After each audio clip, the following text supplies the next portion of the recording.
अस्सलाम वालेकुम अवां ॾिसो पिया फास्ट न्यूज़ मां आहियां साजिद कोराई। ख़बर शामिल कंदासीं चोड़ जमाली मां। चोड़ जमाली जे वार्ड नंबर 5 जे मला बिरादरी जे अब्दुल शकूर मला ऐं ॿियनि पारां अमीर उल बर वेलफेयर ऑर्गेनाइज़ेशन जे चेयरमैन अली मीर मला सदर मुनवर हुसैन मला समेत पूरी क़यादत खे आज़ियानो ॾिनो वियो।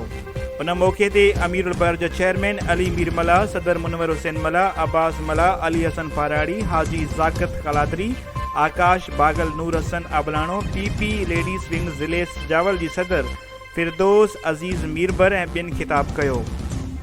हिननि जो चवणु हो त सिंध में मला बिरादरी जे वरी अख़र हुजण जे बावजूदि उन्हनि खे हर मसइले ते नज़रअंदाज़ कयो पियो वञे। उन्हनि वधीक चयो त मला बिरादरी जे माण्हुनि खे घुरिजे त पंहिंजे औलाद खे तालीम ॾियारनि, पंहिंजे नियाणियुनि खे बि तालीम ॾियनि। तालीम सां ई सुधारो मुमकिन आहे, तंहिं करे पंहिंजे औलाद खे तालीम जे ज़ेवर सां नवाज़ियो वञे।